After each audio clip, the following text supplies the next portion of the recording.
Alrighty.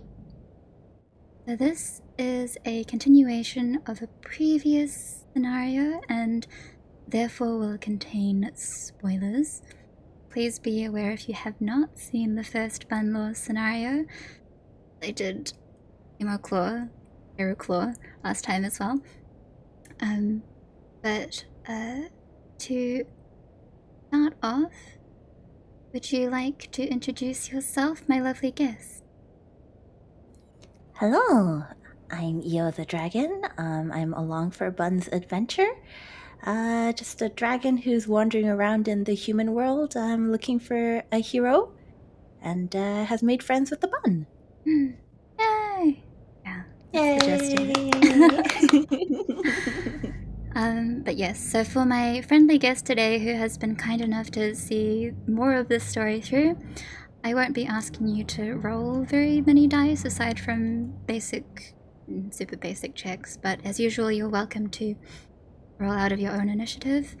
As usual, judgments are nani d10. Even if you don't know your skill values, I can always check them for you real quick. HP, MP, and resonance will be kept track of off screen. So,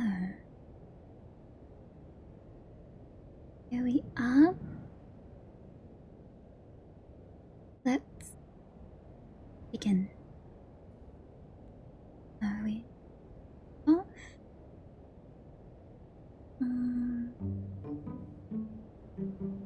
In. On.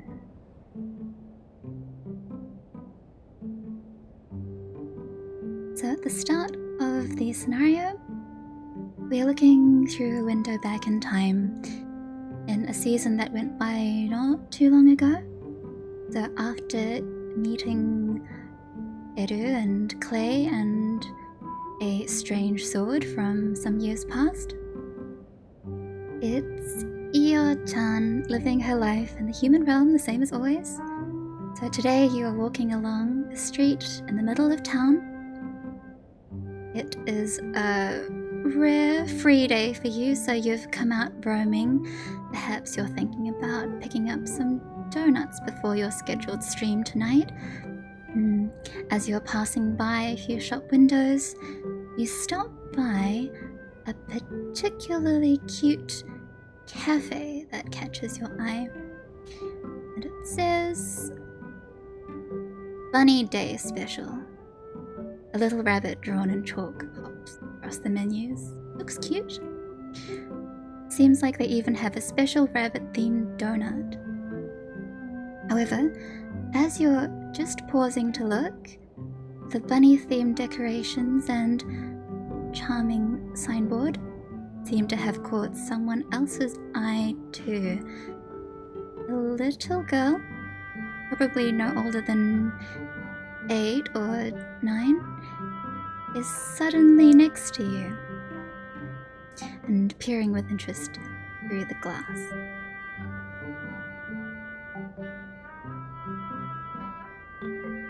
So, you may roleplay freely. Io was staring at the window with fixed interest. She likes pink things, and of course she likes donuts. Looks to the side and notices her little visitor, and well, I guess they're visitors together.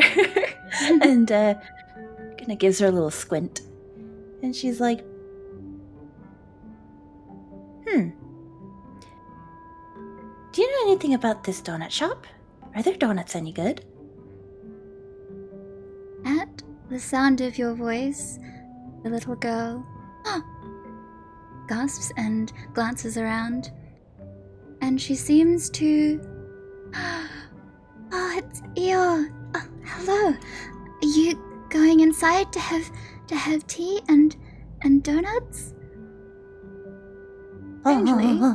Strangely, she seems to know your name.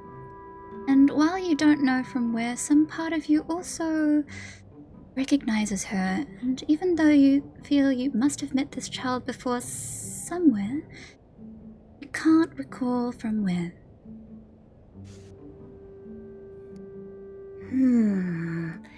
Io gives the child a good squint, just to try and remember if that jogs any memories.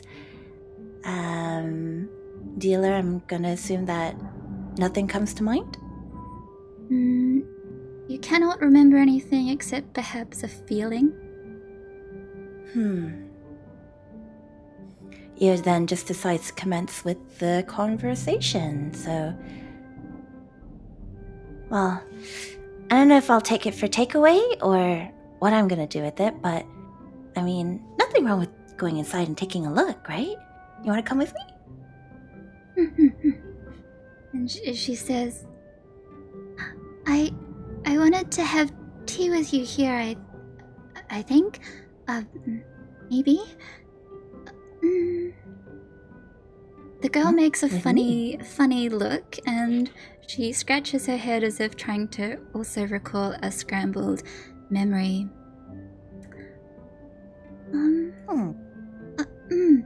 Shall we go inside? Look at the bunnies.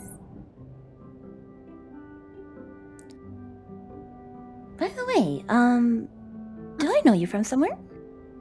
I'm your friend. My friend? Even though I don't know your name?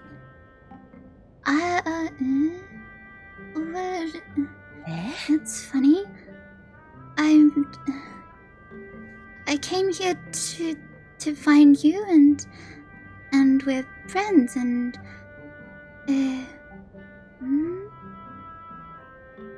you're welcome to roll any sort of psychology or investigative. Yeah, maybe I'll run maybe I'll run an investigate on her just to see for any physical attributes. So Io-chan's investigative abilities are library and intuition. Let's do intuition. Go ahead. Sorry, what am I rolling? 2d10 actually. 2d10, thank you.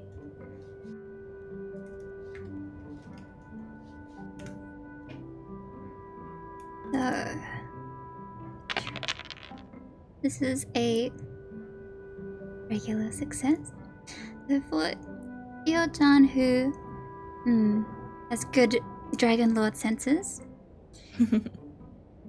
you get the impression that this girl genuinely remembers you as her friend, although from the vagueness of the rest of her conversation, you think that her memories are maybe even more muddled than yours.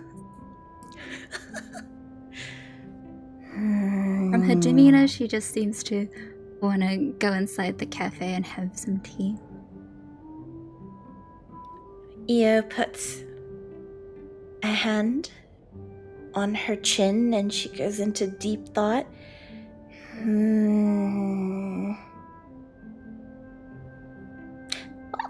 Well, I think it's okay even if we don't remember each other. I mean, a friend is a friend, right? Yeah, let's go in and have some donuts. She opens the door. So the two of you head inside the cafe. See, so it's having a little rabbit-themed event, and all the pastries and decorated drinks are now bunny-themed.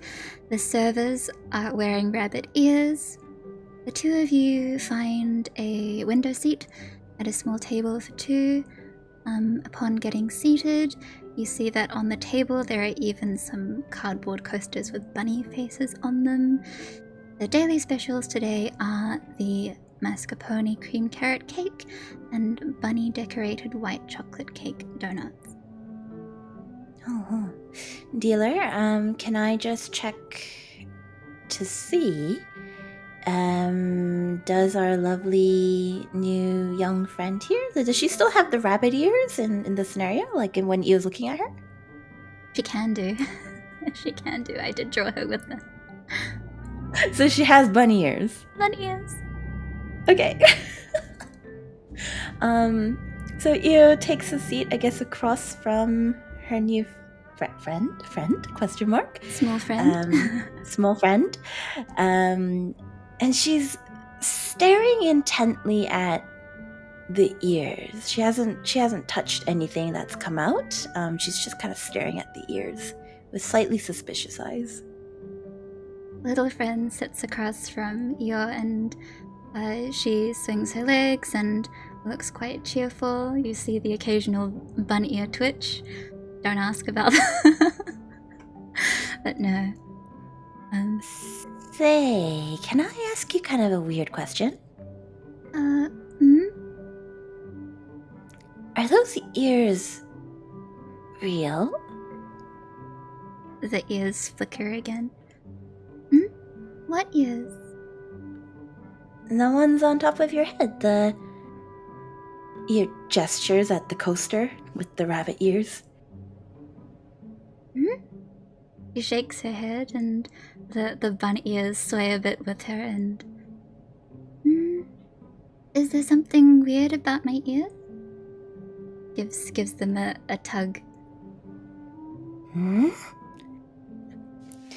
Io looks away to the left-hand side and mutters to herself, well, I guess there's other people who have ears like that. I don't really know. Humans are weird. She gives up on the concept and she turns back to her little friend so that they can have some chit-chat. And she says, by the way, I still don't know your name. Oh, I'm Eru. My name is Eru. I met you sometime, but I'm somehow I'm not sure when that was now. But I wanted to have tea with you and also to ask for your help because you're my friend. Sorry, and dealer, just confirming again. Is there cake on the table now? Not yet. But there can Not be yet, just so a they have server one. walking by. Io's like kind of listening to Eru talking, despite being the one that asked the question. And she's like trying to flag down a server, and she's like, excuse me. Hello. Meido-san comes by and is like, hello. What can I do for you? Hello, may I have at least 3 donuts? The maid whisks out a notepad and jots down Yo-chan's order. Perhaps they order like a pot of tea between the two of them or something as well. And she's like, be with you in just a sec. And upon looking at Eru, who is sporting her bun ears, Neido-san appreciates her spirit of bun and leaves her a little bunny chocolate as a little bonus before heading on her way. You have now ordered sweets. What does Eru order? He probably has nothing in mind except for tea, and is happy to indulge in the free sweet that she got and the cup of tea that's coming. Io, who was only half listening earlier when Eru was giving her name, now just kind of progresses like nothing really happened, and she's like, oh, yeah.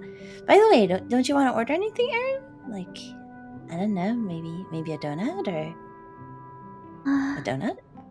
Okay, a donut?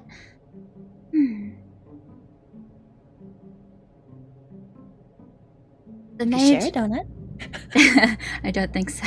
But the maid swoops by with Yo-chan's donuts and also a pot of tea and some cups for both Io and Eru. And as Eru is looking over at the donuts Yo-chan ordered, probably looks out at like one of the cars parked on the roadside and is like, they look like donuts. The cars? What do you mean? The round things, they have donuts on them. Io squints at the car, and then her eyes travel downwards, and she's like, do you mean the tire?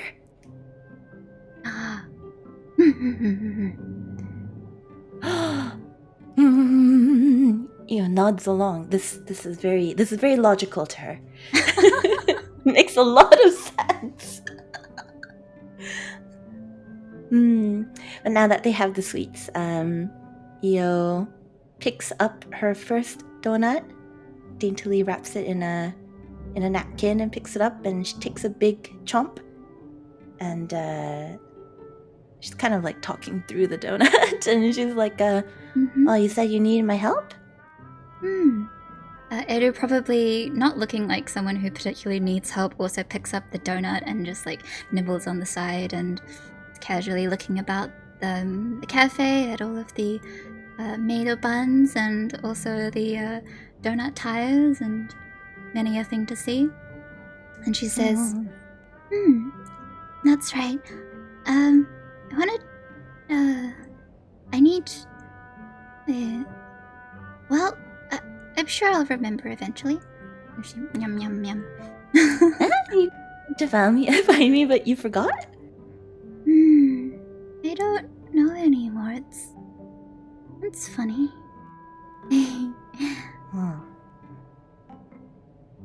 You're a weird friend. Io also yum yum yum through her donut, but she doesn't seem particularly fazed by this. She's just like, okay, she'll remember when she remembers. They both yum yum the donuts, and after a while she probably picks up her teacup and says, are you happy right now, Io?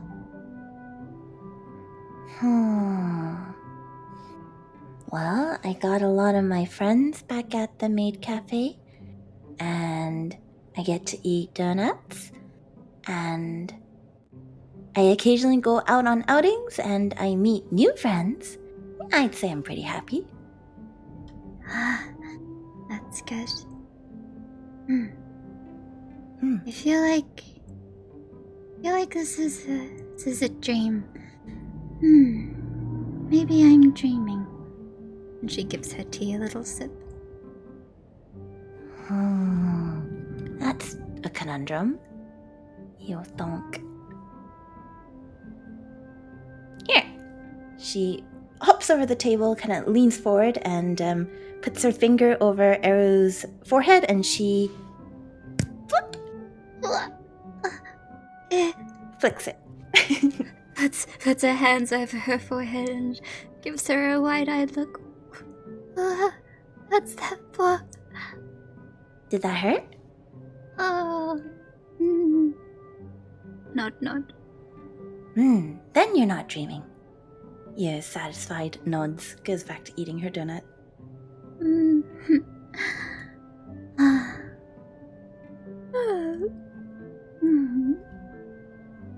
Gives the tea another sip, but then she puts the cup down and says, sleepy. Wait. Oh, don't go falling asleep here now. We gotta get you back home first. That's okay. I think I have to go now anyway. Go. Good night. Yeah. You see her eyes sort of droop, and as she's slowly dozing off at the table, in the next sort of blink, you realize that she is gone. Io The little stands up. girl that you were having tea with has disappeared. Io stands up and looks around like she thinks maybe Eru disappeared to under the table or something. Like she takes a peek. Can I roll some sort of investigative roll to see if I find any hint of her in the shop? Yes. What would you like to roll? I should have a default investigate skill, no? Yes. It's 1d10, I think? Yes. Yeah. Well, perhaps you, you're done looking for her small bun friend. unfortunately does not yield anything. However, as you're perhaps looking under the table, the funny Meido-san, who served you donuts earlier, sort of swoops by and picks up one of your empty plates. Excuse me, do you know where my friend ran off to? The small pink hair, rabbit ears? I'm sorry, who?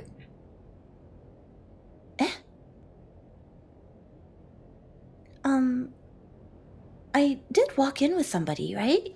She's about half my height. Oh, I'm sorry, I don't believe I saw anyone with you. Funny Meido-san gives you a curious look.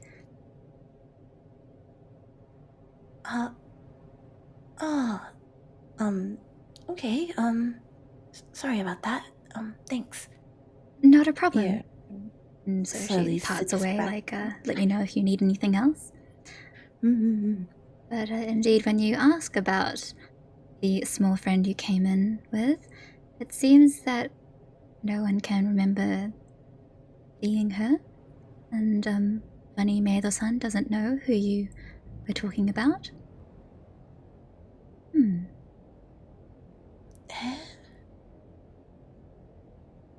Could it be a ghost? She said she needed my help, right?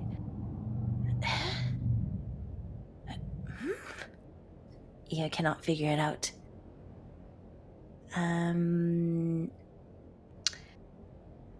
She sits there for a little while longer, and she decides that just sitting here is not going to do anything. So she decides to pay her bill and head out of the shop, half hoping that maybe her little friend is outside.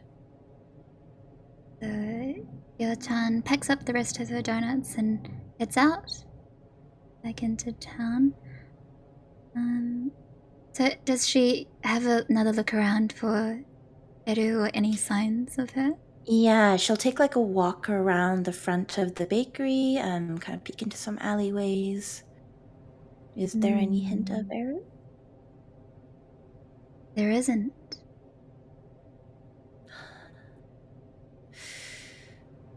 Am I finally going crazy from all the sugar I've been having? You're not sure if what happened was real, especially when the girl that you'd met disappeared so suddenly. But you feel that surely she was real and that she had existed up until the moment she had vanished. And so Yo-chan, probably feeling exceedingly strange and not able to find any sign of Eru, eventually goes home because she has work to do. You resume your Dragon Lord streaming duties. She has a stream at 7. You head home, and after another busy day in the life of Yo-chan the Dragon Lord, you wrap up your evening greetings and are now preparing to turn in for the night. How was your stream? My chat was bullying me like always. I don't know why they don't let up. But really, I wonder what that was earlier, that girl. It's bothering me that she said she needed my help, but I hope it's nothing in particular. And generally, she's pretty tired after streaming. She cleans up and she just goes right to bed. Just as you're about to go to sleep, your phone begins to buzz. Who's calling me at this time of night? She will take a look. What does it say on the call or IT? It doesn't say anything. That's really weird. She will pick up. And she Hello? picks up the phone. There is silence. Hello? Is someone on the other line? Hello? Would you like to roll some sort of perceptive skill? Okay. Maybe I'll just run a straight perception. Do you also have listening ear? Ooh, listening ear. 2d10 then, right? Yes. Oh. Oh, Why is it not working? There we go. go. Io-chan, perhaps sensing that something is kind of strange. You listen for a little while longer, and you hear the faintest noise of some sort of bell. And when you listen closely, it is accompanied by the sound of water. And then, as if to cut you off, there's something that cracks and then seems to break into pieces, and the call ends.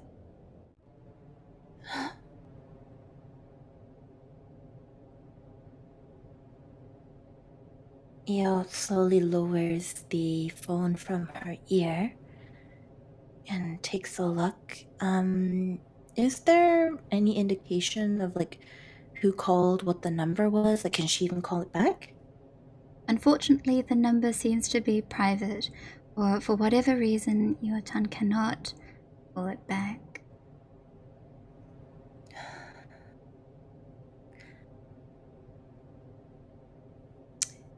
Can I do a help call? Such as? Can I call Tengen?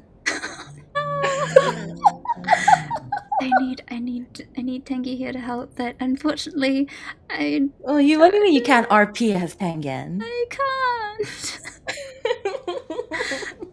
Unless Io-chan would like to offer me some good old Tengen RP for what the dealer is lacking. Okay, I will RP Io and I will RP Tengen. All right, here I go. Oh, man, that was so weird. I'm gonna call Tengen. Pick up the phone. Tengen, there was a weird phone call today, and then Tengen on the other line. Io, just go to sleep, okay? Just put the phone down and go nighty night, okay? Good night. And then he hangs up on me. Sasuga. I love it. That was great. So Io, who has been disappointed by Tengen once again, decides that she is just going to pretend that the phone call did not happen and go to sleep. You go to sleep. Yep, I just go to sleep. Excellent. So, Io-chan just heads to bed and tries to mind blank whatever it is that just occurred. So, as you dream, find yourself seeing flashes of you, but in a different world, as if you were revisiting a dream world that you'd seen before. The colors, sights, and sounds are blurry but feel familiar. You are sleeping, you know this in your mind, asleep, safely, in your bed at home. However, your eyes flicker, and when your vision, your surroundings settle, you find yourself laying in a misty sort of forest, dark and grey. And you feel a small pair of hands are giving you a little shake, and as you wake properly, you see none other Then Eru, who is curled over worriedly.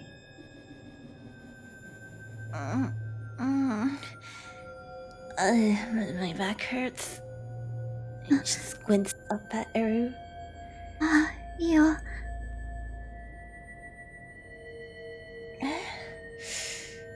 Eru? Are you okay?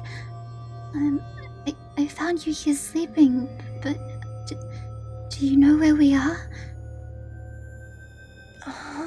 Well, that's what I want to... You sits up. What is this place?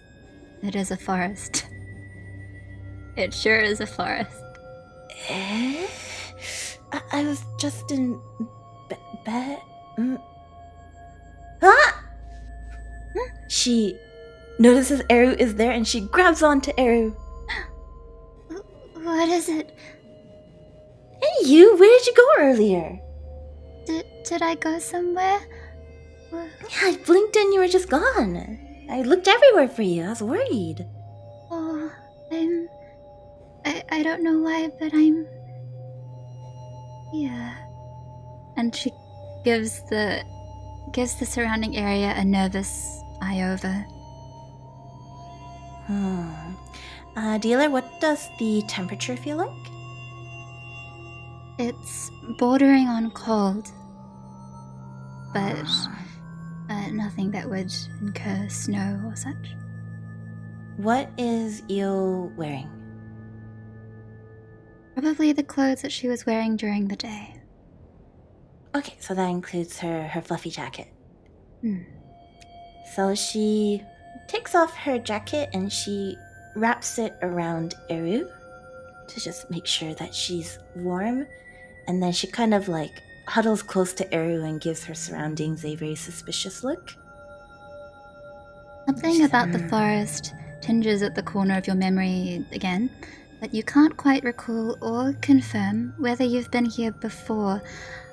Either way, even if you had come to this forest before, it did not look quite so sinister or shrouded in fog. There seems to be only one path forward from where you are, and it leads deeper into the forest. I don't understand what's happening. Okay, Eru, we're gonna leave the forest, okay? Where do we go? For now, let's try left. And she kind of pulls Eru left. The two of you begin walking, towards... Yotan attempts to navigate them away from the forest, but even as you walk... How long do you suppose you walk for? Io tires easily. She is a streamer, so her stamina is bad. So maybe 10 minutes. Okay, so you walk for perhaps 10 minutes, but you seem to really be going not away from the forest. You're still in the forest, and even though you will yourself to not go deeper inside, as you walk, you are going deeper inside.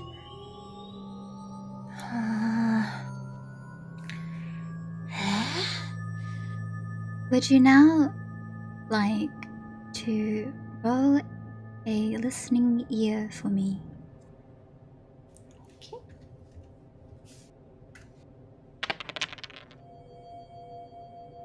Okay. With a regular success, you hear the sound of someone humming.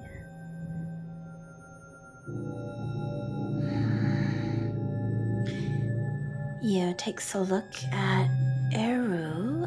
Can I roll a psychology on Eru? Yes. Okay. Can you remind me if my psychology is a 2 or a 3? It's a 2. Okay.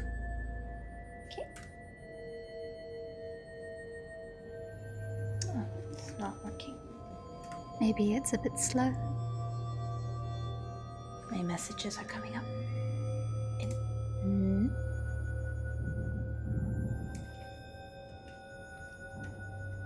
No worries. So you look over to your small friend. She looks, I think, even though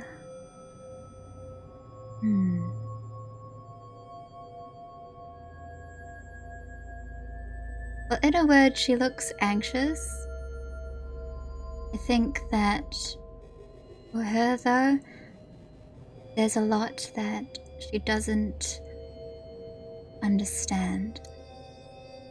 But she is holding on to her friend Io-chan. Perhaps it seems like she knows instinctively where this is. Io looks at Eru and then she plops down to her knees in front of Eru and puts her hands on Eru's arms. Okay, Eru, I need you to be very, very honest with me. Do you have any idea where we are?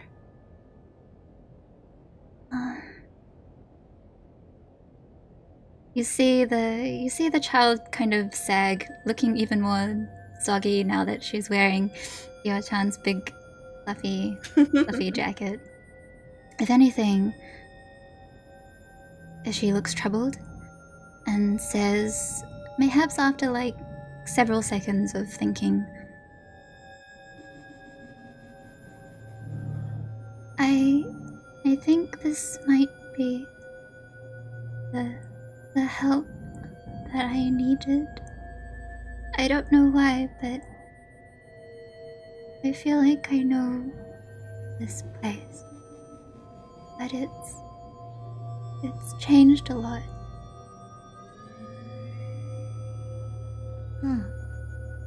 I kind of feel like I know this place too. Yeah, it's something a little niggly is telling me that I do. She looks around. She looks up briefly and seems to have also heard the faint sound of someone's humming. And slowly she begins to trail toward the sound. Eru, it might be dangerous over there. But Io follows. As you drift after the sound, it doesn't get any louder. However, you catch sight of something red on the ground.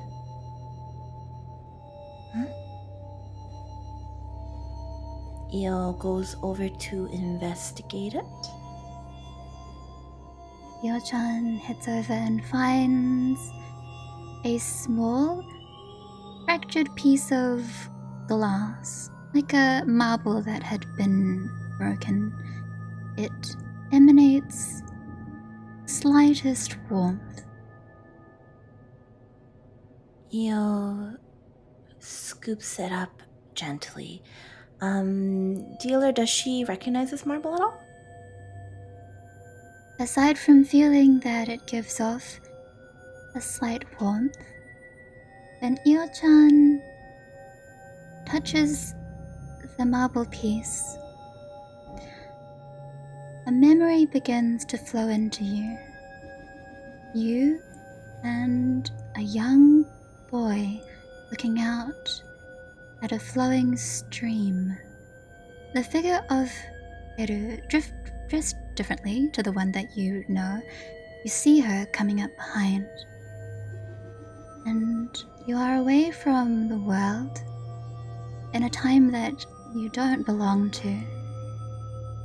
And the girl holds out a small clutch of flowers, little white flowers, to the boy. And as the boy takes them, he smiles warmly. Clay, I hope nothing bad is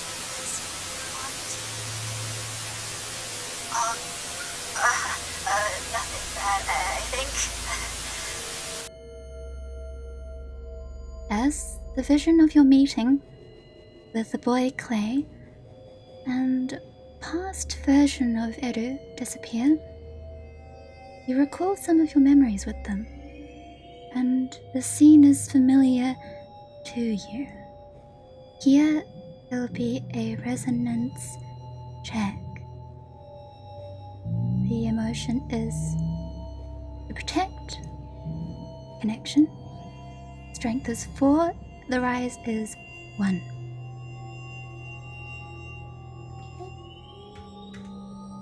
I guess it's a 1d100.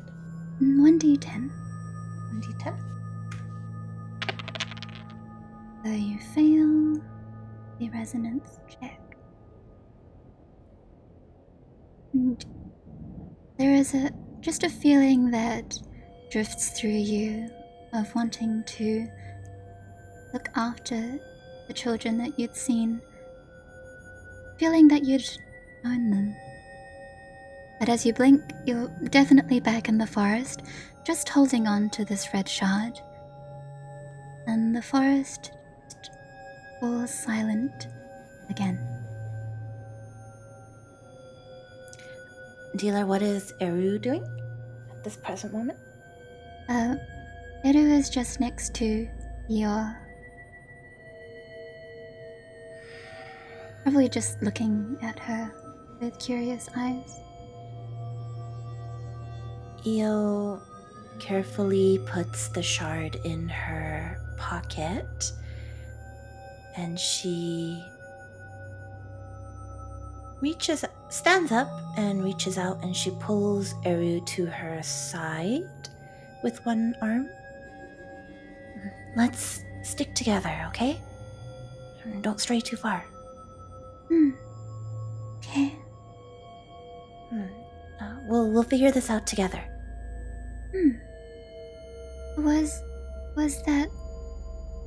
What was that you just picked up? It's Io reaches into her pocket and pulls the marble shard back out. It's I don't know, it looks like glass. Oh. The small Eru just kind of looks at it in vague wonder, but there's nothing special about her reaction. Something about your surroundings in this forest still makes you feel quite lost, but the little red shard that you've picked up seems to harbor some sort of emotion, as well as memory that belongs to you, as if it were its own heart. And the forest scenery feels slightly changed. There is a path that you can see now leading forward through the shrubbery.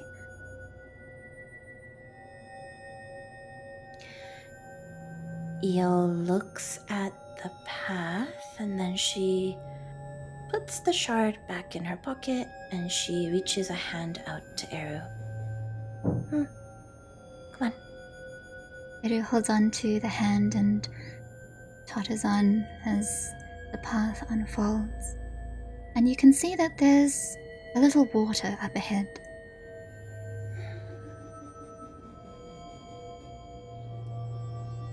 Io is walking, but she gives Eru's hand a light squeeze.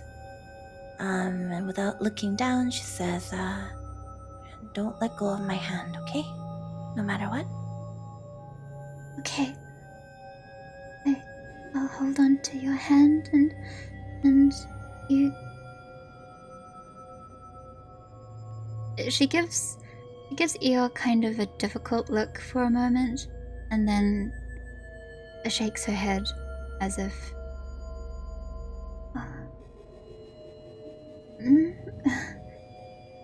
What was I saying just now? It looks like a pond. You can see her just kind of drift her gaze over to where the path is leading, and there is a shallow sort of spring, something like a still pond, surrounded by tall trees. Yeah, Io will pull Eru along and just walk along right up to it, investigates it. You can see that there is a smidge of colour in the shallows of the water. There is a little ripple of red, another fragment fallen into the water, but you don't have to go inside the water to pick it up.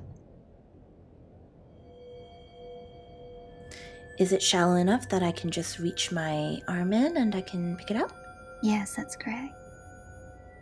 So then I'll do exactly that. Roll my sleeve up a bit and pluck it out of the water. So small Eru sort of crouches down at the water's edge with you, and you pick up another fragment of the red marble. And as you reach in to grab hold of it, another memory comes flooding into your mind. Overhead, you see a red sky, the sound of cries and screams filling a village. Foul creatures crawling the streets, stopping only when a figure stands above them all, and you recognize it as Eru, and her eyes are cold and her voice is silent.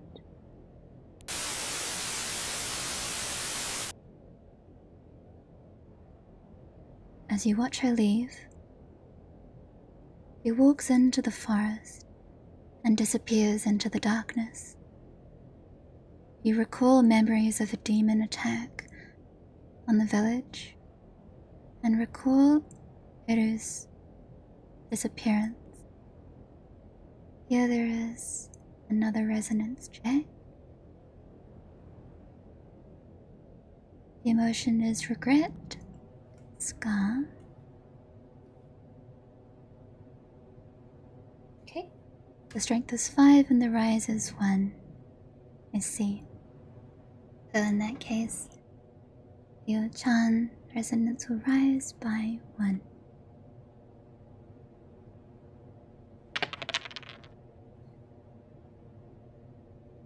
A strong feeling of regret permeates you, and it echoes from this broken shard. While it still feels warm, you find it heavy.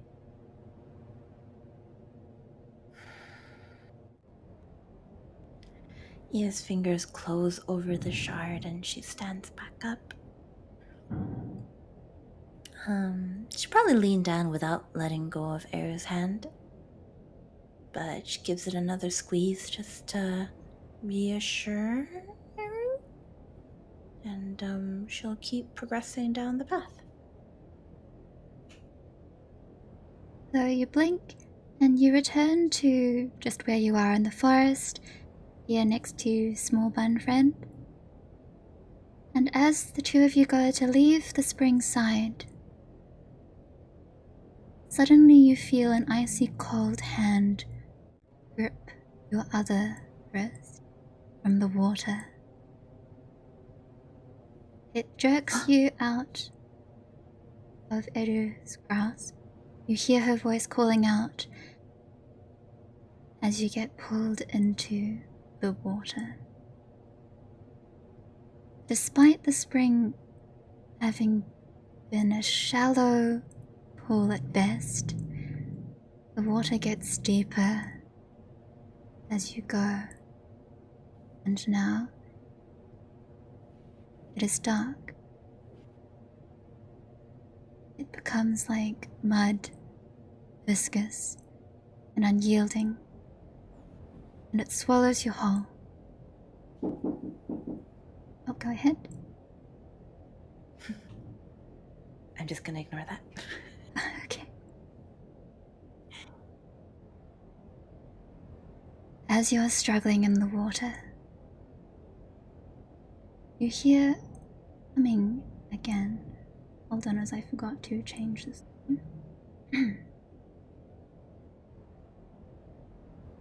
You realize that suspended within this deep water, there is another red fragment. It's almost within reach.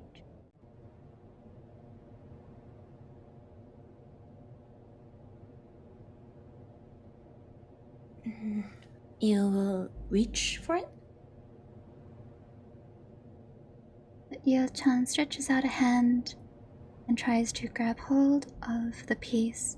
It is the only thing providing you with light, and it seems to be calling to you. But as you touch it, everything almost goes darker, like a chamber, a sinkhole. The memory of being with Eru, as she is consumed, flows into your mind. And as she disappears, you said you would meet again. She sends you high up, above the pit of darkness, while her figure vanishes into the abyss below.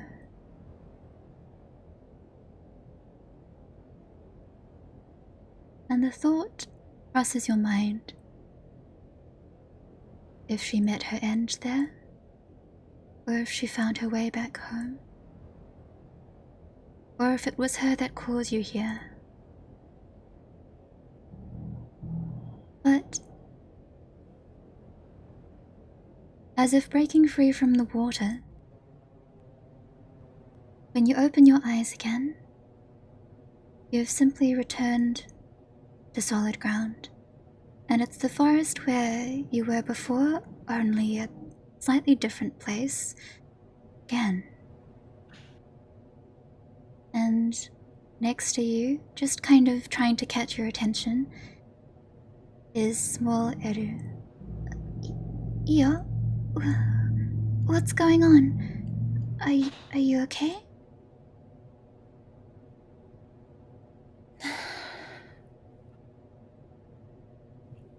You will slowly go down onto her knees in front of little Eru and just pull her into a hug.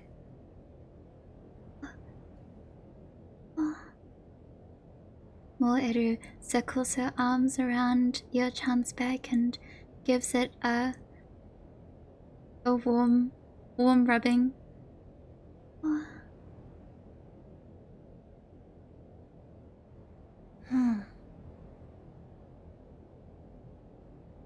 We met again? What? Meeting? What do you mean?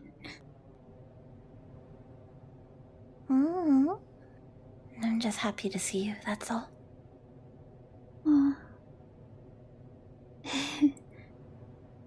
I'm happy to see you too, but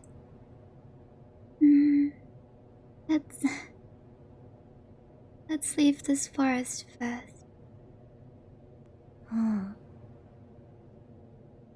But even saying this, small Eru just kind of tucks herself into the crook of Io-chan's neck for a few moments and indulges in the hug, but then she pulls back and gives her arm a small rub.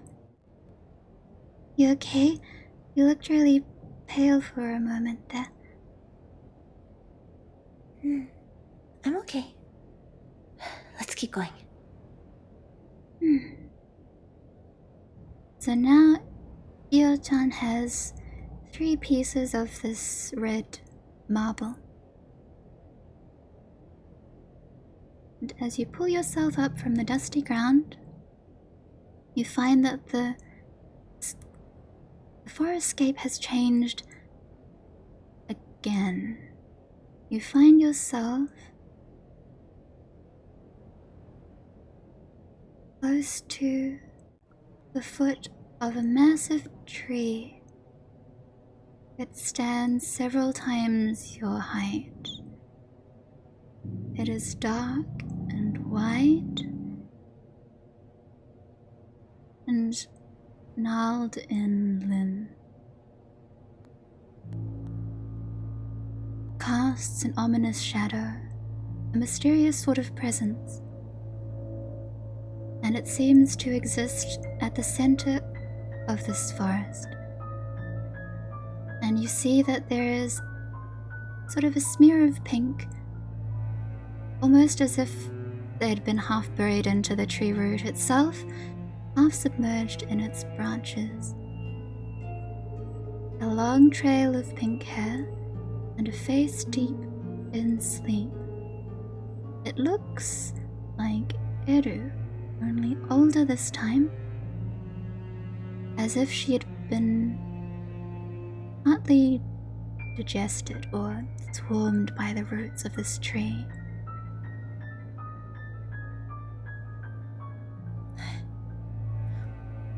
Dealer, is little Eru still with me?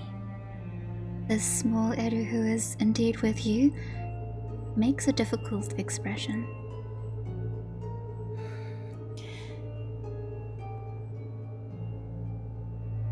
Io's gaze flicks between the tree back down to little Eru.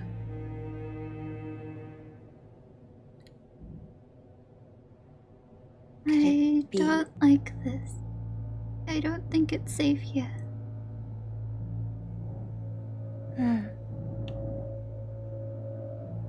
Should we? Okay. Io takes little Eru's hand tightly and starts to walk back in the direction they came. Let's go over there then.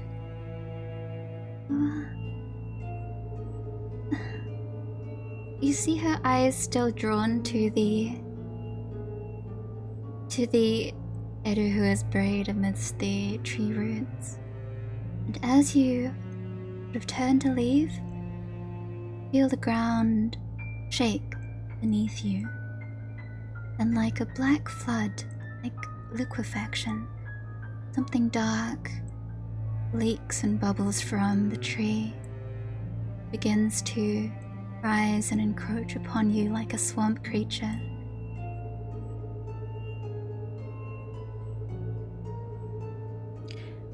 What is little Eru's reaction? He very likely squeaks and clutches onto Io. Io too is alarmed, and she grabs onto Eru and just like pulls her into her arms. But it's very sudden, as if the whole forest itself was suddenly being submerged in this murky black water that catches you.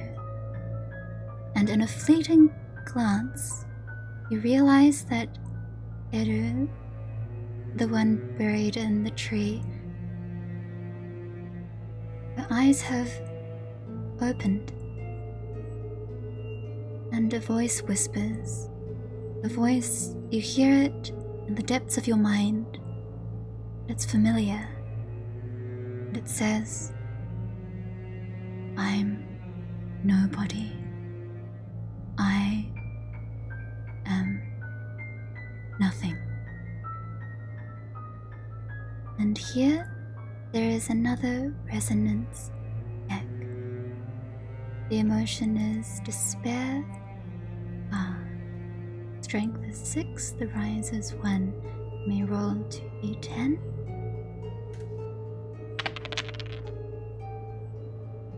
That is a success. At a time, resonance will rise again by 1. As the forest seems to flood in waves with this pitch black wet, a strong despair washes over you as you are being swept away, pulled away from small Eru.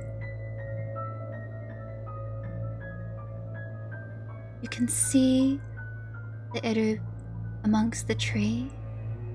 Her eyes are filled with something red. And there is another wave, and you begin to go under. And you hear the voice again, and it says, you don't care about me. And in that moment, everything goes dark.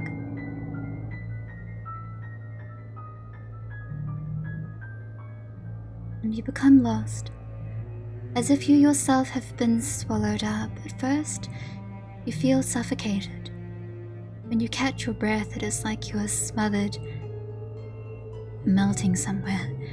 Small Eru is lost, you are lost, and you feel an evil presence about you everywhere. But soon you find your feet, and as you find your feet, flowers slowly begin to bloom. And you recall the flowers that Eru had picked. There is a path of flowers leading towards the mountains, and they begin to dye a yellow color. But then you also see the flowers that are leading towards a stream, and those are white. Where do you go? Can you still remember?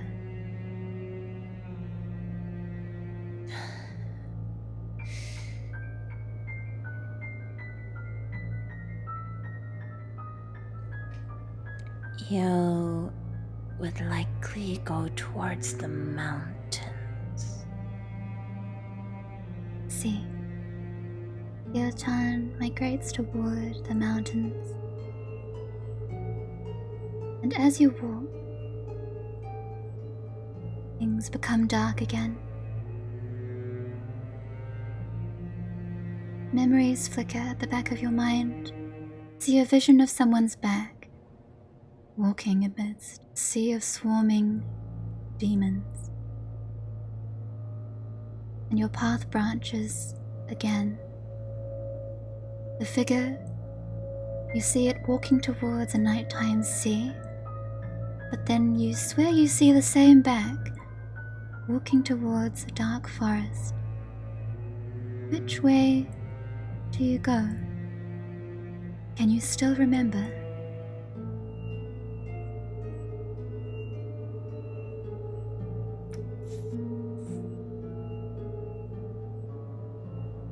So there's the figure walking towards a dark forest, and the other direction is The sea. Io follows the figure.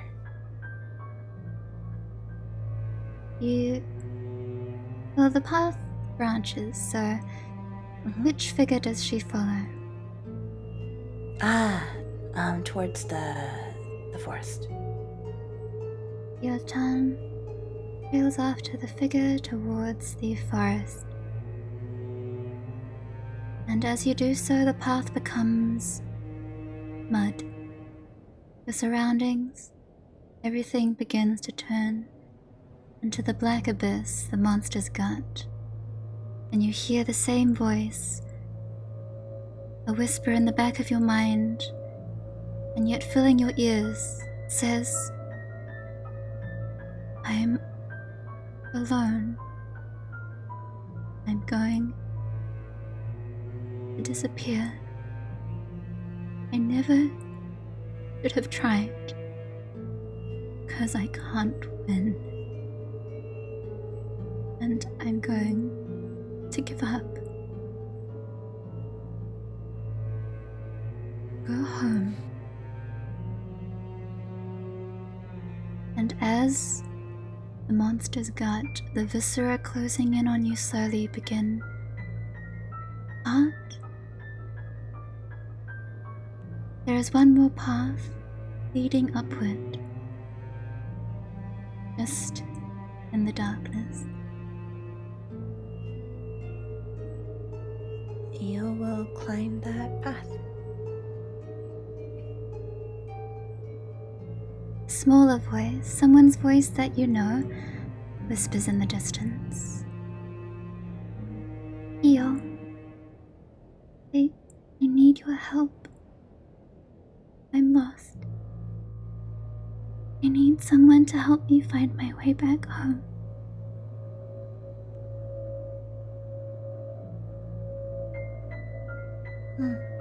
I'm coming, Eru.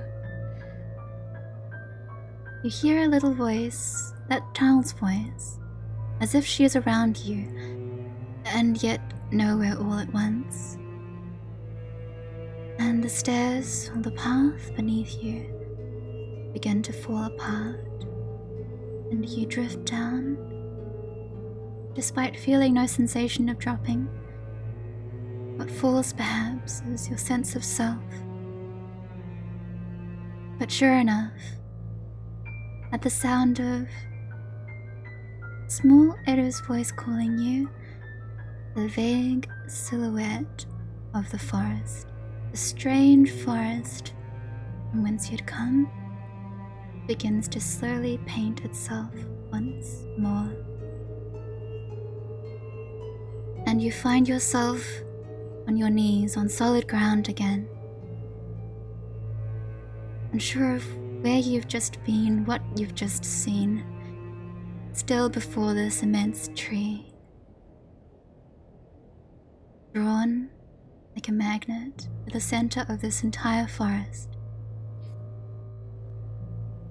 A little rattling as the marble pieces that you'd been collecting so far tumble out of your pocket, that they've melded together to form one single piece, still giving off a faint warmth, faintest light, and like a pulsating heartbeat, it calls you back to the forest, now dyed a murky black. Small Eru is just crouched behind you.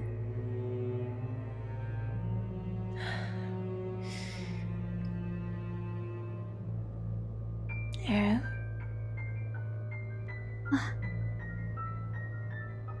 She seems to have been curled into herself, but she comes to and she scuttles a little bit closer to you.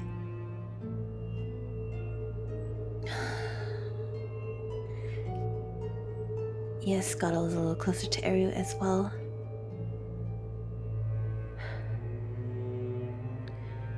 Eru, how long have you... Do you know how long you've been here?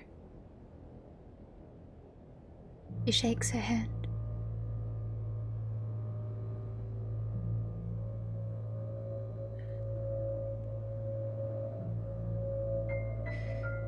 Do you know who that is? That we saw up in the tree? In fact, that figure is still there. The figure buried amongst the tree roots has begun to stir. The roots have parted slightly, as if to allow entry, and you notice that falling away, or something that has fallen away, just to the bottom of the roots, is a sword. And this also looks familiar to you. The entire tree, rather the circle of clearing, seems to echo with the faint pulse of someone in sleep.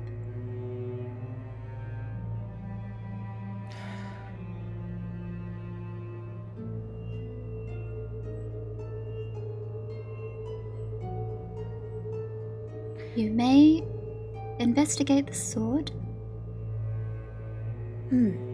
Okay. Let's roll and investigate on the sword. What kind of investigate would you like to roll? Just a regular investigate. I see. Go ahead. Oh, I just rolled. Got a 5. Unfortunately, it's not quite there. However, perhaps your turn. Do you go over to see the sword? Yep, she walks right up to the sword. You recognize it immediately. It is familiar to you. The hilt reveals itself amongst the growth, and from it dangles a clip where a jewel might have once been. You imagine that the marble in your hands likely came from here.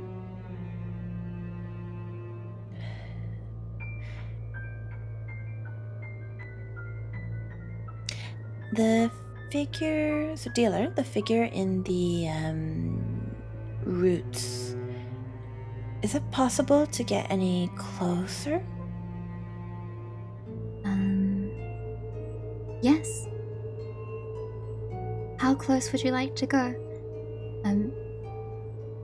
As And if, how? as if half trapped within the roots, or just as if you'd grown into them over time. You see Eru at the same age that you would have seen her as she disappeared. So then Io turns around to the small Eru and she says, I'm gonna try to get her down from there. You just wait down here, okay? Okay. Small Eru looks after worriedly, but she nods and waits for you. So Io will climb however she can. Since she's not up in the tree, but rather like buried into the tree, it's almost like you'd have to like pry her out, but she is there. Okay. But the roots have kind of parted since you saw her last, and as Io-chan approaches the tree-buried Eru, as if you felt a new heart bursting to life, a sort of beat throbs through the sword and also through the figure buried through the roots. Her eyes open, and you see that there is a glint of something very red within her eyes. And you sense danger. The figure who looks like Eru lurches forward from where she was buried, splitting from the tree as if an axe had parted them. Before you can register any look in her face, you feel her grab for your neck, and she begins to squeeze hard the vice. The eyes that glare into yours are now open widely, and they have a red bloom unfolding within them, a flower losing petals, and down her face they flutter, spilling forward. Your eyes cloud as you realize near belatedly that this Eru is going to strangle you to death. And for a moment, your consciousness flickers. But soon, you come to. You hear a voice, small Eru's voice, as your vision sways dazedly. Somehow, you found yourself away from the Eru who was at the tree root. The space that she had been occupied, now empty, but in its place, you see a smear of black. Monster. A monster is there. In front of the large, twisted tree is an equally twisted being, warping and writhing, a shamble of darkness amidst the rooted growth. A peripheral glance around you tells you that the tree itself has risen its roots, and you feel it begin to trap you within the clearing, walls of foliage and wood and root where it had not been before, shifting before your eyes as they close in on you and this anomaly. Born from somewhere in this space is the embodiment of the demonic, viscera-like monsters you remember seeing from the past, a hideous dark creature, as if it were an extension of the tainted tree roots that had been holding Eru before. And at your side you feel small hands pulling at the fabric of your shirt. And yeah, Io. The small person by your side is just whispering after you. But she's also cowering, and the hands grabbing onto your sleeve are shaking violently.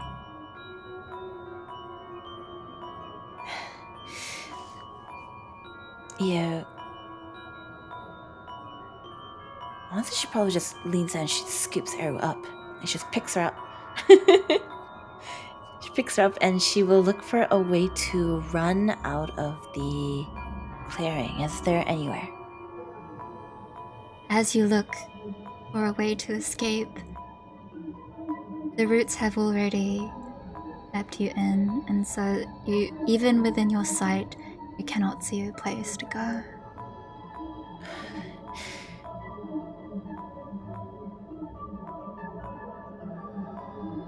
Io stays in place then and she tips her head up and she goes, Eru? Eru, are you still here? Who might you be talking to? The Eru that was in the tree.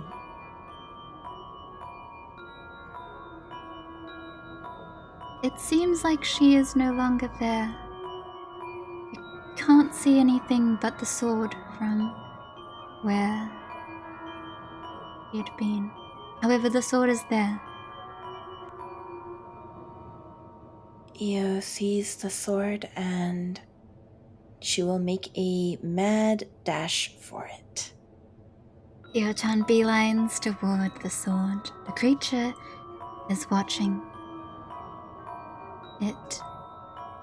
You can see it having a vague shape. It reaches out to you, and its grotesquely warped arms can extend.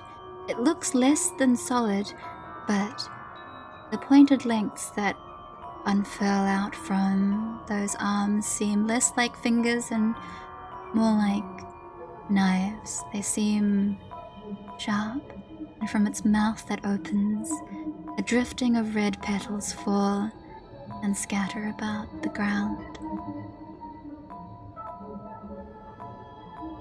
Io-chan, do you grab the sword?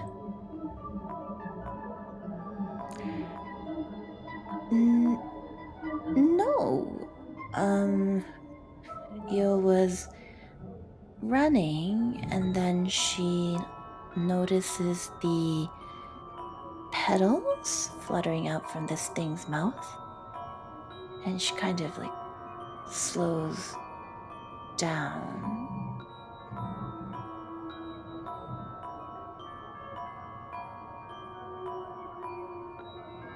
In that case, well, Eru probably comes scuttling after Io.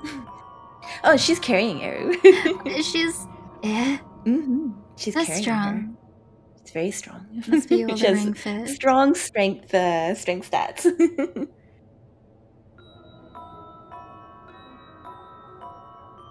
The vague black figure lumbers towards you. You may use any investigative skill. However, the black goop makes for a small Eru who is in your arms. With its Can goopy I run a scary... psychology on this thing?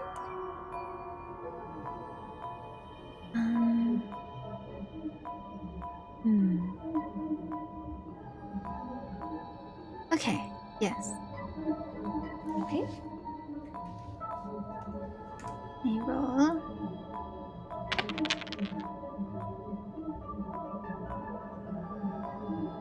You feel that there is the pulse of something within this lumbering black creature, and realize that it is a similar pulse to the incomplete gem you have in your pocket. You get the impression that echoed from this shambling creature is a feeling of disgust, of regret, of anger, and an absolute raw desperation. The noises it makes are like drowning in muddy water. The creature seems to be wild with some sort of insanity, and it is hostile and uncontrolled. And you feel a bristle of danger that if you allow it to touch you, it may just swallow you whole.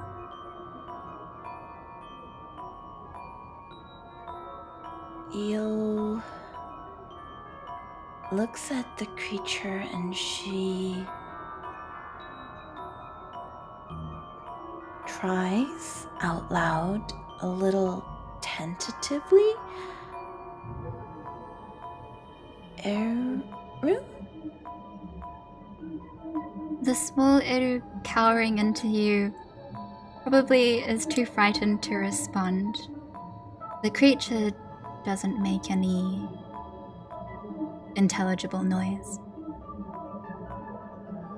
It's a terrible gargle of a voice, something quite wicked sounding that can be heard entwined with maybe someone's voice. Whether it formed words, you don't know. What it said, you did not hear. But it is lumbering towards you and small Eru.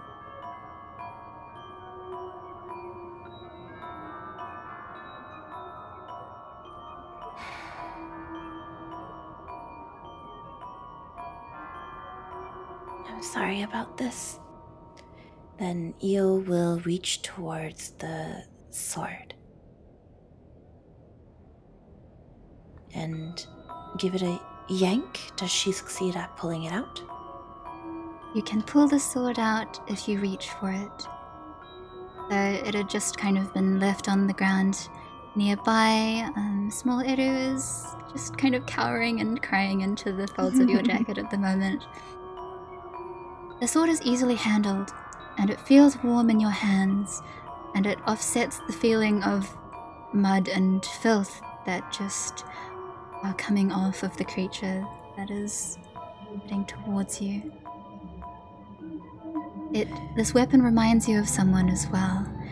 It reminds you of someone who spoke to you warmly and who wanted deeply to protect. And those feelings are transmitted as you hold on to it.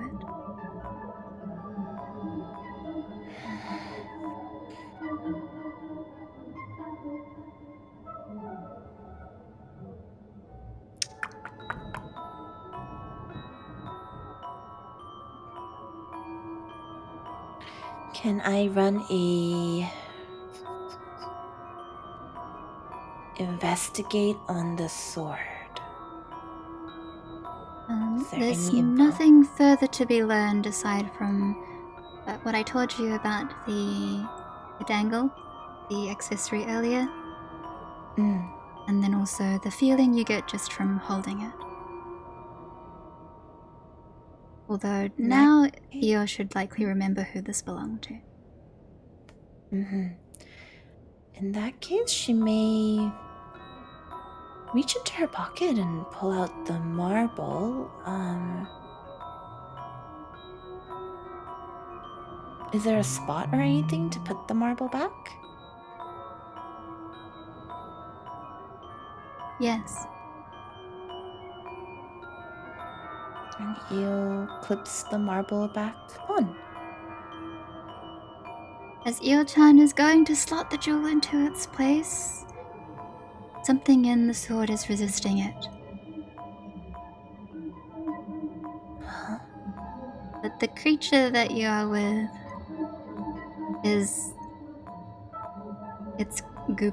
gooping viciously towards you. It's going to I'm trying not to make this a combat round because it likely should not be a combat round, but it's combat. It's combat. I can't get around this, but what it likely will do now is attack, but I would like to just offer you a path to do something first. Okay. Otherwise time is passing. Something in the sword is resisting putting the jewel back in? Of course, the jewel is still incomplete. Control is still incomplete.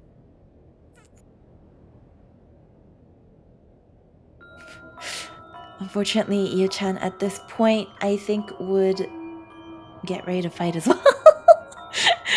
So she might just raise the sword.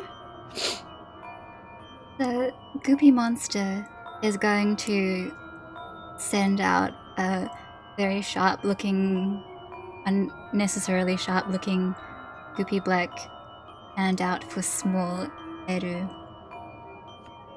Small Eru. It probably like swats her out of Io-chan's arms. Oh my god.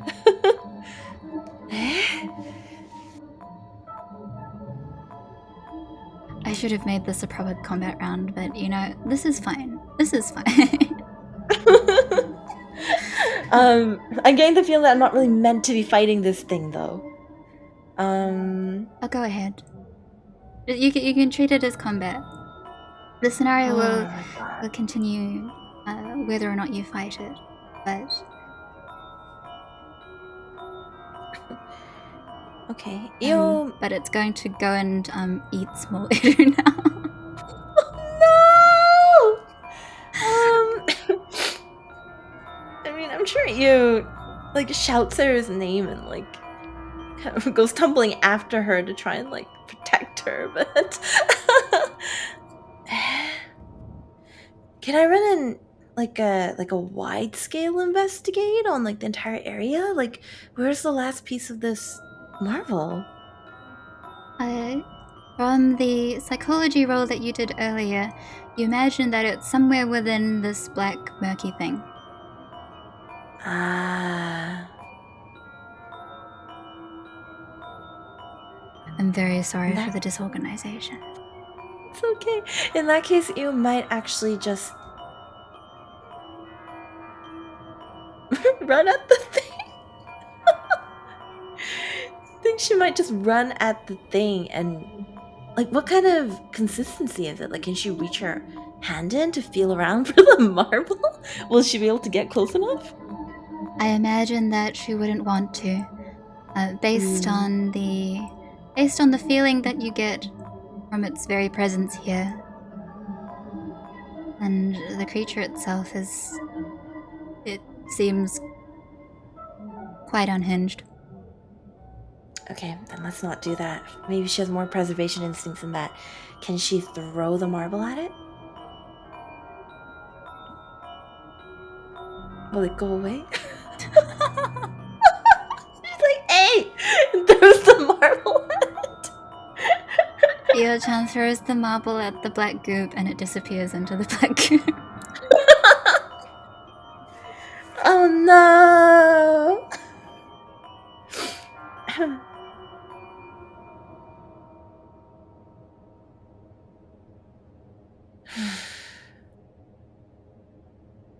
Sounds like Io-chan tries to fight the thing.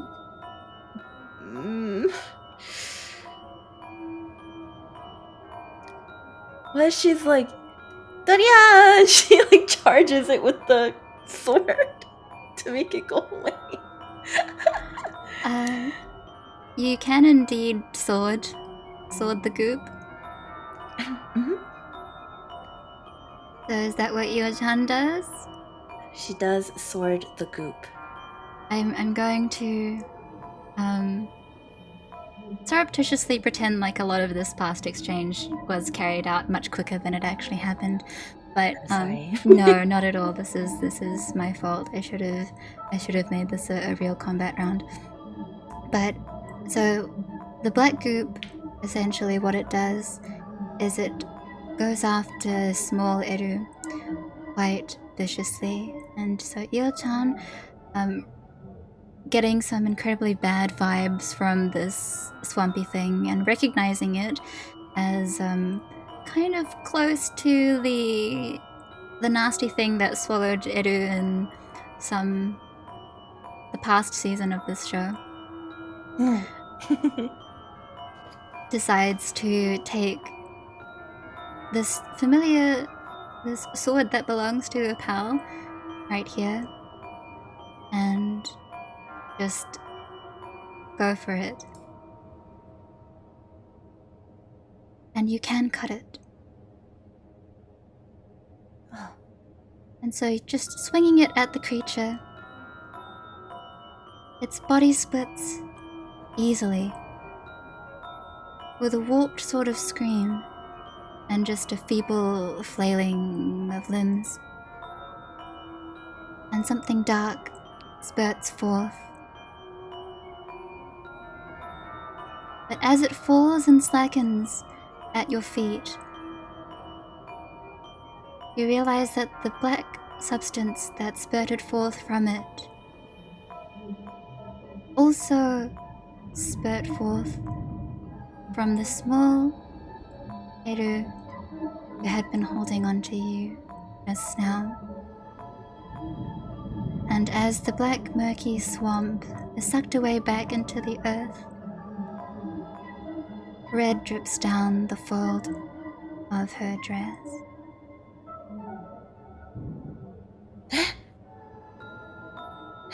Eru. And so, Small Bun is with clothes mottled and a deep, bloodied wound blooming down her front, is the child. And pooling from the black substance spurting from her, you see a shimmer of something red,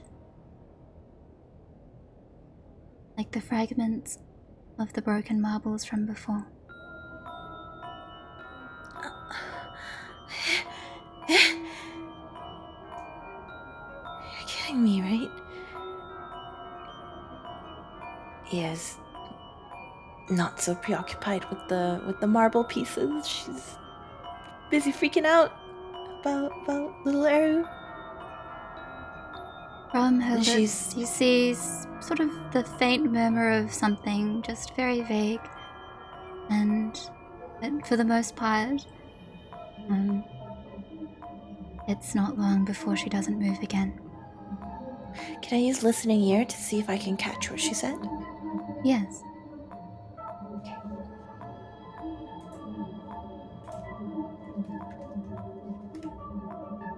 Success. You listen in and you hear a murmur, as if drowning, almost silent. The words, "Help me," and that is all.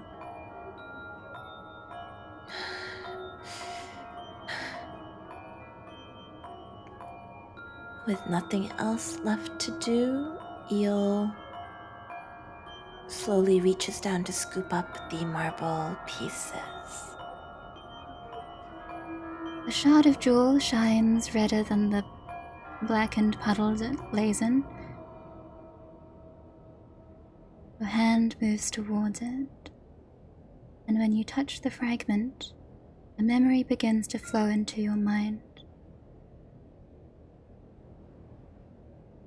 It is quiet evening. Do you want some tea? I can make you some tea. Oh, didn't go to a cafe yet. It's exciting. Okay, it's good company. Tea? You're sat at the table, watching the little girl prepare tea. You cannot drink it, but she serves you a cup, a modest offering, and a shy expression. And you tell her about your experience of the world, and you tell her about cafes, and cute waitresses, and playing with string. And there is a distance that you cannot bridge. But you are together, and she is happy. When she looks at you, she is smiling. And you recall having spent your time this way. The memory of time spent with a girl like this begins to return to you. and the sight of her dead body passes through you like a ghost. Here there is another resonance check. The emotion is regret, Ga. Strength is 7, and the rise is 1. Be a 3d10. 3d10. Oh. So you succeed. Your resonance will rise by 1. A terrible feeling burns in the pit of your stomach. When you blink again,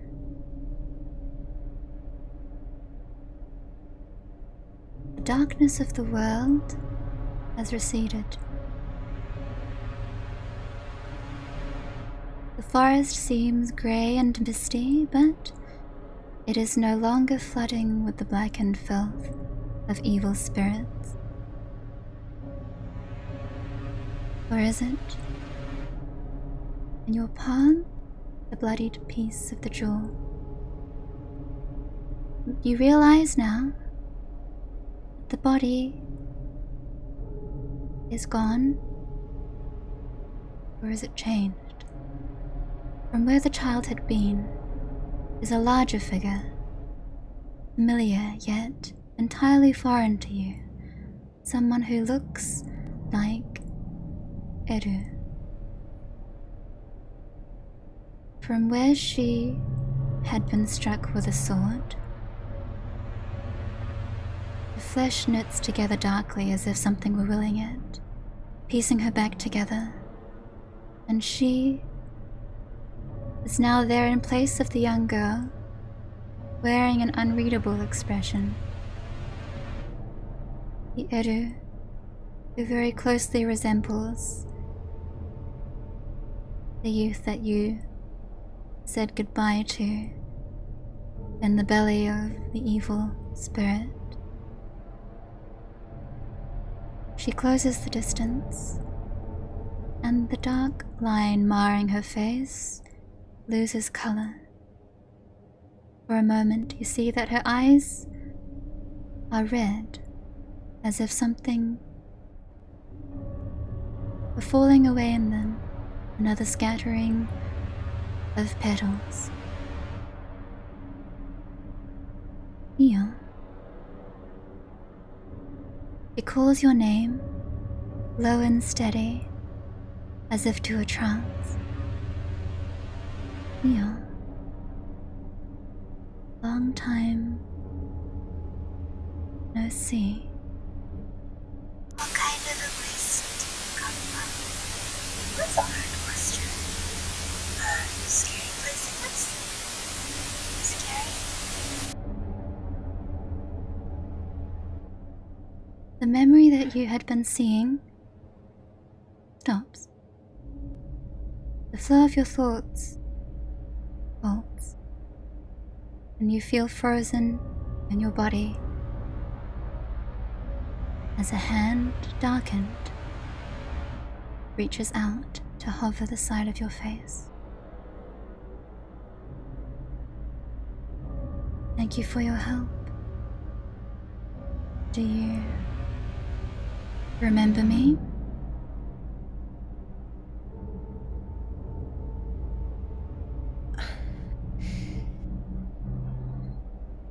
As a dealer note, you can speak, but I would say that you cannot move. It struggles for words. Of course, I remember you.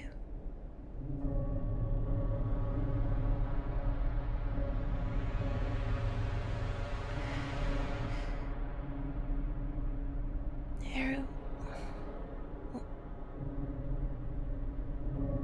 what's going on? What happened? A quiet question, a small curiosity. The Eru standing before you You find her very difficult to read.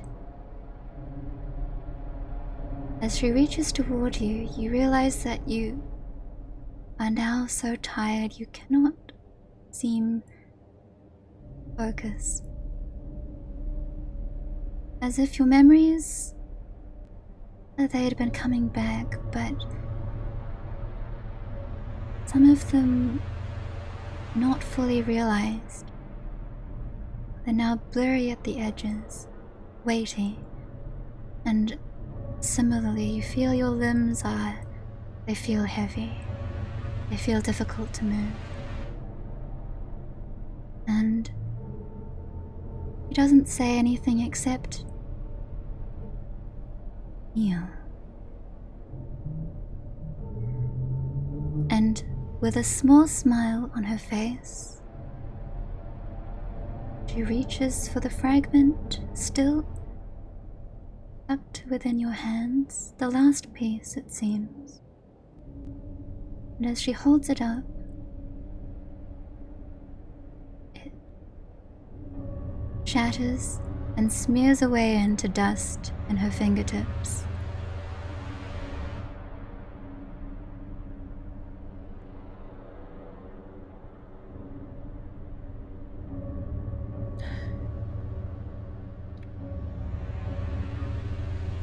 Dealer, you said that she was getting, like, Io was getting tired?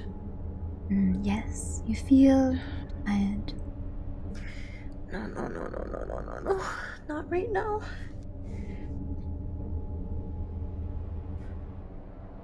Eru? What is it? That smaller version of you that asked me for help. What? Explain to me? You said you needed my help, right?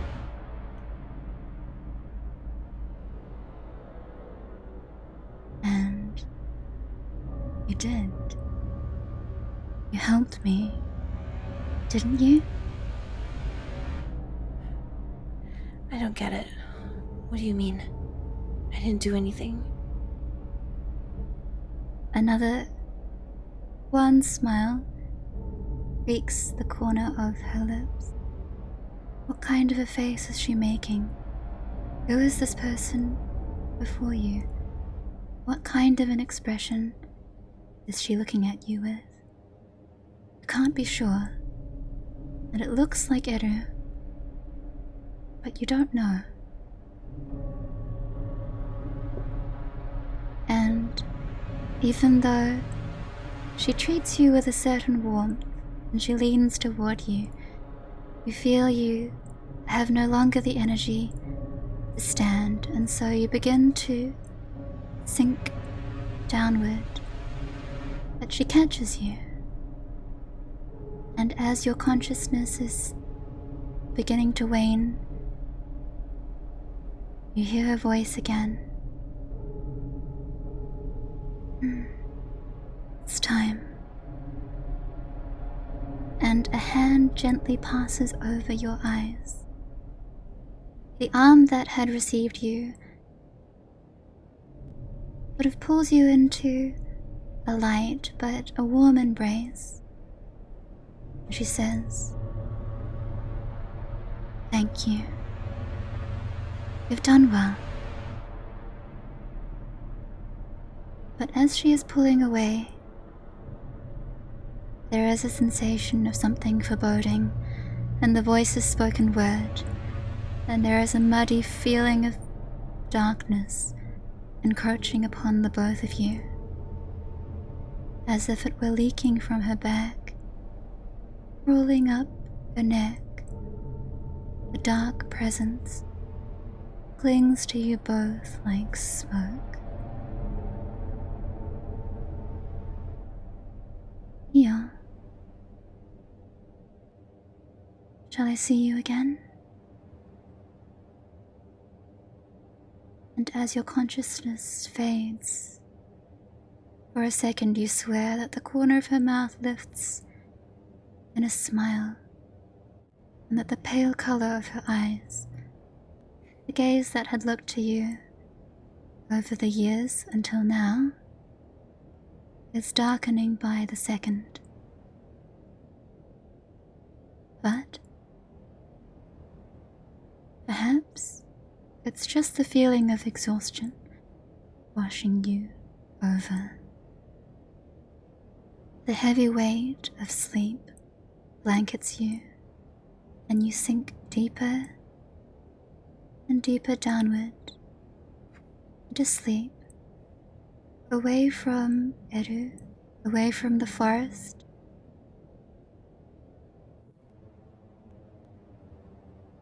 And you open your eyes.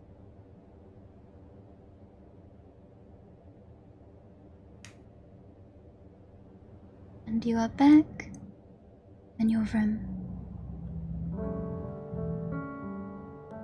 As you wake from what feels like a long night's sleep, you find yourself recalling a long dream and memories from a very different time and world. What you saw felt real, and yet here you are waking up from sleep now. From outside, the morning sun casts a gentle light on your bed sheets. A dream. A dream. While parts seem muddled, much of what happened you can still recall. And yet you remember things that don't seem possible. You feel you experience something in the flesh. You don't fully understand what happened within the dream, or why. But the lingering touch of someone's embrace around your shoulders is still there. Feel the calm tone of someone's wary speaking voice. Where did Eru go? And why did she send you away? You aren't sure if she was real or if any of it was, but feel somewhere within yourself that this won't be the last time you see her. You made a promise, after all.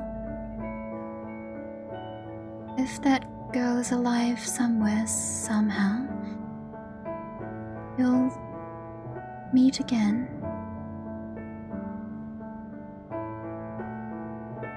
And you hear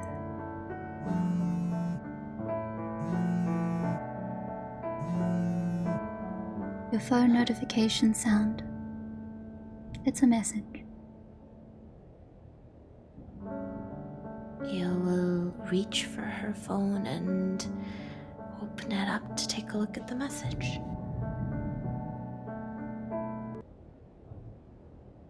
When you check it, the message is empty. And here the scenario reaches its end. Oh, Thank you for going through the fun little continuation scenario, the Lost Forest. So for now, the story will continue elsewhere, and perhaps you will see Eru again.